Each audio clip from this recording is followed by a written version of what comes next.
आज की कहानी एक ऐसे अकेले इंसान की है जो दुनिया की नजरों से छुपना चाहता है, लेकिन तकदीर उसे बार बार इंसानों के बीच खींच लाती है। कहानी इमोशनल है, दिल को छू लेने वाली है, तो अंत तक जुड़े रहिएगा। उसने गलती से टेबल पर रखी एक इंसान के आकार की गुड़िया गिरा दी, और हैरानी की बात यह थी कि गुड़िया गिरते ही दरवाजे के बाहर से एक जोर की आवाज आई। वो क्यूरियोसिटी में बाहर देखने निकला, लेकिन उसे ये देखकर गहरा सदमा लगा कि ठीक जिस पल वो गुड़िया गिरी थी, उसी पल उसके बेस्ट फ्रेंड की अचानक मौत हो गई थी। दुखी मन से वो अपने दोस्त हेनरी के अंतिम संस्कार में शामिल हुआ, लेकिन वहां से निकलते ही कुछ बदतमीज बच्चों ने उसका मजाक उड़ाना शुरू कर दिया। अरे दोस्त, स्नो व्हाइट कहाँ है? क्योंकि फिनबार का कद सिर्फ 1 मीटर 35 सेंटीमीटर था। वो जहां भी जाता अजीबोगरीब नजरों का शिकार बन जाता था। यहां तक कि किराने का सामान खरीदते वक्त भी उसे तरह तरह के ताने सुनने पड़ते थे। वो इन सब का आदी हो चुका था, लेकिन फिर भी कहीं न कहीं ये बातें उसे अंदर से थोड़ा चोट पहुंचाती थीं। कैशियर ने उससे माफी तो मांगी, लेकिन उसके चेहरे पर वो मजाक उड़ाने वाली हंसी साफ दिख रही थी। इतनी कड़वाहट सहने के बावजूद फिनबार शायद ही कभी लोगों पर गुस्सा करता था, क्योंकि वो जानता था कि सिर्फ मन की शांति और अंदरूनी ताकत ही उसे बाहरी दुनिया को नजरअंदाज करने में मदद कर सकती है। हालांकि हेनरी के जाने से फिनबार के दिल पर गहरा घाव लगा था। कुछ ही समय बाद एक वकील ने फिनबर को ढूंढा और बताया कि हेनरी ने उसके नाम न्यू जर्सी में आधा एकड़ जमीन छोड़ी है। इस जमीन पर एक पुराना ट्रेन स्टेशन था जो कब का बंद हो चुका था और रहने के लिए घर में बदल दिया गया था। यही वो विरासत थी जो हेनरी ने उसके लिए छोड़ी थी। शायद लोगों की ठंडी नजरों और मजाक से तंग आकर फिनबार ने उसी पुराने ट्रेन स्टेशन में शिफ्ट होने का फैसला किया। वो जगह सुनसान थी, चारों तरफ हरे भरे पेड़ थे और जंगल के बीच से एक लंबी ट्रेन की पटरी गुजरती थी। हालांकि वो घर काफी जर्जर हालत में था, न वहां बिजली थी न पानी। फिर भी उसे वो जगह बहुत पसंद आई, क्योंकि वो दुनियादारी के झमेलों से दूर थी और उसके दिल को सुकून दे रही थी। वहां एक छोटा सोफा था जो उसके पूरे शरीर के लिए काफी बड़ा था। उसे याद नहीं था कि पिछली बार वो इतना चैन से कब सोया था। अगली सुबह उसकी नींद किसी के फोन पर बात करने की आवाज से खुली। बाहर जाकर देखा तो पाया कि उसके दरवाजे के पास एक फूड ट्रक खड़ा है। किसी के आने की आहट सुनकर जो ने तुरंत फूड ट्रक से अपना सिर बाहर निकाला।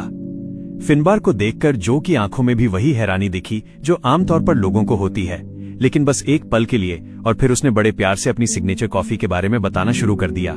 फिनबार ने 1 कप कॉफी ऑर्डर तो कर दी, लेकिन जो को ये जानने की खुजली हो रही थी कि आखिर वो इस वीरान जगह पर क्यों रहने आया है। किसी अजनबी को सफाई देने का फिनबार का कोई मूड नहीं था, इसलिए उसने जो को बस जल्दी कॉफी बनाने को कहा। शायद लंबे समय से कोई नया चेहरा न देखने की वजह से जो कुछ ज्यादा ही उत्साहित था। कॉफी देते वक्त उसने अपना परिचय दिया और इस तरह दोनों की जान पहचान हुई। जब फिनबार सामान लेने बाहर निकला तो उसका सामना एक लहराती हुई कार से हुआ जिसका ड्राइवर फोन पर बिजी था, और उसने फिनबार के छोटे से कद को देखा ही नहीं। कार को अपनी तरफ आते देख अपनी जान बचाने के लिए उसे झाड़ियों में कूदना पड़ा। उसी वक्त ओलिविया भी कार से बाहर निकली। वो दौड़कर फिनबार को उठाने आई, लेकिन खुद ही फिसलकर गिर पड़ी। हालांकि ओलिविया की वजह से फिनबार की हालत खराब हो गई थी, लेकिन वो गुस्सा नहीं हुआ। अपनी गलती सुधारने के लिए ओलिविया ने उसे लिफ्ट ऑफर की, लेकिन उसकी ड्राइविंग स्किल्स देखकर फिनबार ने साफ मना कर दिया। जैसे ही फिनबार सुपरमार्केट में घुसा, मालिक उसे हैरानी से देखने लगा। जब वो खरीदारी कर रहा था तो मालिक ने कैमरा निकालकर इस अनोखे छोटे इंसान की फोटो तक खींच ली। फिनबार, जो इन सब का आदी था, उसने मालिक से कोई बहस नहीं की। रोजमर्रा का कुछ सामान लेकर वो काउंटर पर गया। हैरानी की बात यह हुई कि घर लौटते वक्त उसका फिर से ओलिविया से सामना हो गया। इस बार ओलिविया से गलती से उसकी कॉफी गिर गई और गर्म कॉफी की जलन से वो चीख पड़ी। कार को फिर से अपनी तरफ आते देख फिनबार खतरे से बचने के लिए दोबारा झाड़ियों में कूद गया। ओलिविया को समझ नहीं आ रहा था कि ये बार बार क्यों हो रहा है। वो दौड़कर नीचे आई और बार बार माफी मांगने लगी। मैंने तुम्हें देख लिया था, बस वो कॉफी गिर गई और मैं जल गई थी, इसलिए कार मुड़ गई। ओलिविया ने चाहे कितनी भी सफाई दी, फिनबार को लगा कि वो जानबूझकर ऐसा कर रही है। ओलिविया ने फिर से लिफ्ट ऑफर की, जिसे उसने फिर ठुकरा दिया। जब वो पैदल घर पहुंचा तो देखा जो का फूड ट्रक बाहर खड़ा है। जो तुरंत उससे मिलने आ गया। हालांकि जो वहां रहता नहीं था, पर वो एक तरह से पड़ोसी ही थे। फिनबार ने जो के इनविटेशन को भी ठुकरा दिया। उसे अपना अकेलापन पसंद था, पटरियों के किनारे टहलना जहां इंसानों का शोर ना हो, सिर्फ हवा, घास, कीड़े और पक्षियों की आवाजें हों। लेकिन तभी एक छोटी बच्ची उसका पीछा करने लगी। वो उससे थोड़ी लंबी थी, सांवली रंगत और भारी शरीर वाली, जिसे अक्सर उसके साथी अपने ग्रुप से बाहर रखते थे। अपनी मासूमियत में उसने फिनबार को अपनी ही उम्र का समझ लिया। लेकिन भले ही फिनबार कद में छोटा था, वक्त ने उसके चेहरे पर अपनी लकीरें छोड़ दी थीं। इसलिए जब वो पलटा तो वो बच्ची उसका चेहरा देखकर डर गई, जो उसके कद से मेल नहीं खाता था, और तुरंत भाग गई।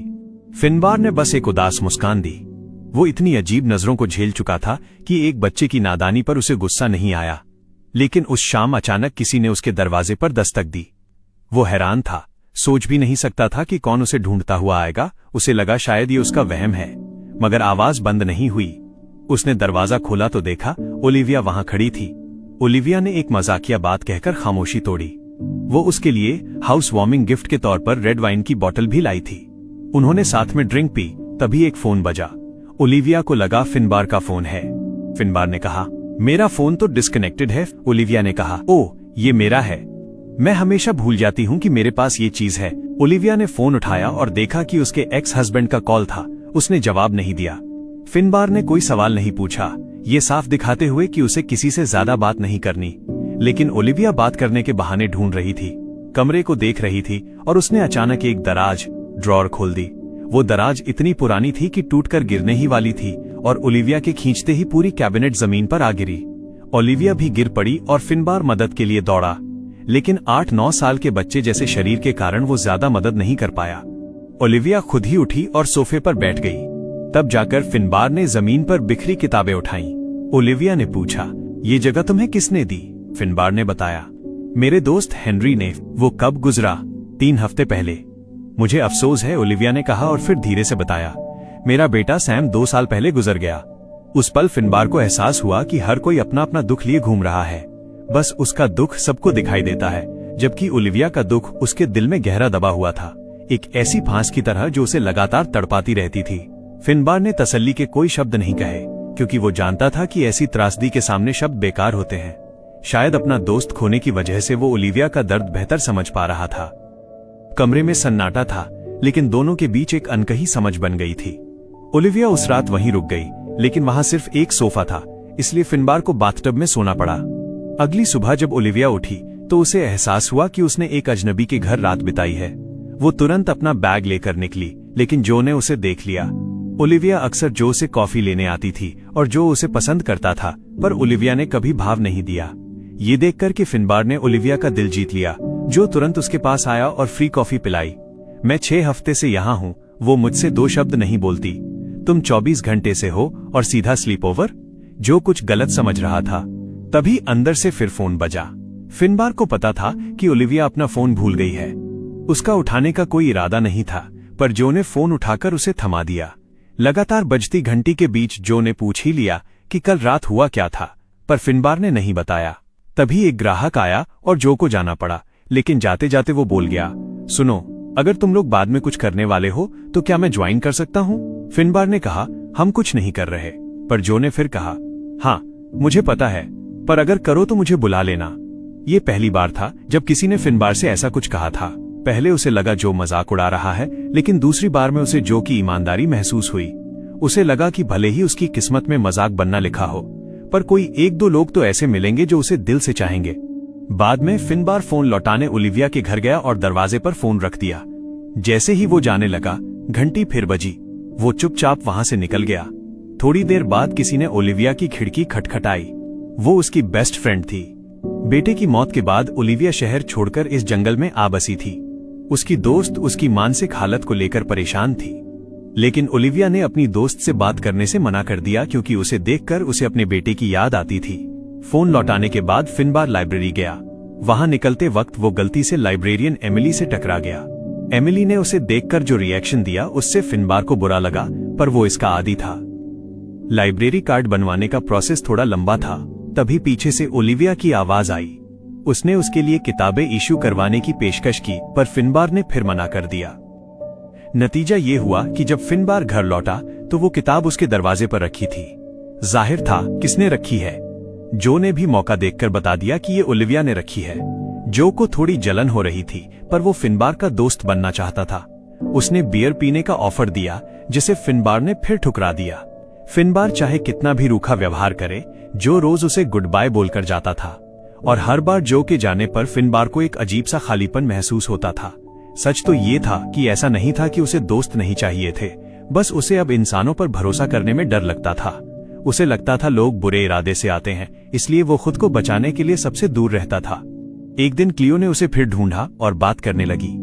क्लियो अभी बच्ची थी, पर अब समझ गई थी कि फिनबार उसकी उम्र का नहीं है।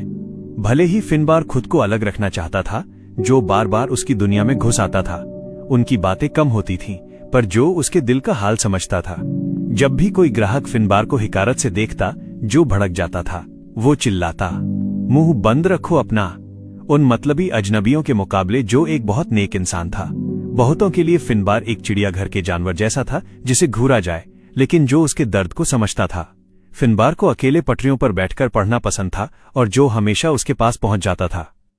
जो के अपने मकसद भी थे, पर यह सब फिनबार को खोलने का बहाना ज्यादा लगता था। फिनबार कम बोलता था, जो को पढ़ना पसंद नहीं था, फिर भी वो घंटों उसके साथ बैठा रहता। तभी ओलिविया सुपरमार्केट से निकली और जो ने पिकनिक का प्लान बना लिया। फिनबार उसकी एक्साइटमेंट को मना नहीं कर पाया। जो खाना बना रहा था और फिनबार और ओलिविया पेड़ की छांव में बैठे थे। खामोशी थी, पर सुकून था। तभी जो के पिता का फोन आया कि उनकी तबीयत खराब है और जो को सब छोड़कर भागना पड़ा। अब वहां सिर्फ फिनबार और ओलिविया रह गए। माहौल थोड़ा अजीब हो गया। ओलिविया ने कहा, ये खाना बहुत अच्छा है, हमें बात करने की जरूरत नहीं है, हम बस खा सकते हैं, और माहौल को संभाल लिया। समय बीतता गया और अब फिनबार के पास हमेशा कोई न कोई होता था। एक दिन टहलते हुए उन्हें लाइब्रेरी वाली एमिली मिली। उसने फिनबार को हाय बोला, पर जवाब जो ने दिया। कभी कभी ओलिविया भी आ जाती और वो तीनों बोर होते हुए पटरियों पर चलते। उन्हें नहीं पता था आगे क्या नजारा है, पर दोस्तों के साथ वो वक्त बहुत प्यारा था। थकने पर वो जमीन पर बैठ जाते। फिनबार अपना बीफ जर्की स्नैक निकालता और सब मिलकर खाते। फिनबार ने बताया कि उसकी सबसे बड़ी ख्वाहिश एक ट्रेन डॉक्यूमेंट्री बनाने की है। हेनरी के साथ वो ट्रेन क्लब में जाता था, पर कैमरा न होने की वजह से वो कभी खुद कुछ शूट नहीं कर पाया। कभी कभी वो उसके दरवाजे पर बैठकर बातें करते, लेकिन पास ही बच्चों को फुटबॉल खेलते देख ओलिविया को अपना बेटा याद आ जाता और वो उदास हो जाती। फिनबार सब समझता था, पर कभी बोलता नहीं था। जो और ओलिविया की मदद से फिनबार ने अपनी जिंदगी की पहली डॉक्यूमेंट्री बनाई। वो बहुत अच्छी तो नहीं बनी थी और फूड ट्रक भी तेज नहीं चल रहा था, पर फिनबार को वो बहुत पसंद आई। वो ये खुशी ओलिविया के साथ बांटना चाहते थे, क्योंकि कैमरा ओलिविया ने ही दिया था। वो उसके घर पहुंचे तो पता चला वो कोई साधारण कॉटेज नहीं, बल्कि एक आर्ट स्टूडियो था। ओलिविया ने बहुत सी पेंटिंग्स बना रखी थी। जो को एब्स्ट्रैक्ट आर्ट समझ नहीं आती थी, पर इससे पहले कि वो कुछ बोलता, ओलिविया ने उसे चुप करा दिया। अब उनकी दोस्ती ऐसी हो गई थी कि वो एक दूसरे की टांग खींच सकते थे। उस रात खाने पर हंसी मजाक के बीच ओलिविया ने पूछा, क्या तुम कभी प्यार में पड़े हो? फिनबार ने कहा, हाँ। फिर क्या हुआ? वो बहुत गुस्सा थी। किस बात पर? मेरे बौना होने पर। पहली बार फिनबार ने अपना दर्द साझा किया। उसने कहा कि इस शरीर के साथ पैदा होना उसकी गलती नहीं थी, फिर भी उसे लोगों की गंदी नजरों को झेलना पड़ता है। जो सो चुका था। ओलिविया ने फिनबार को बेडरूम में सुलाया। वहां मेज पर एक बच्चे की फोटो देखकर फिनबार समझ गया कि वो सैम है।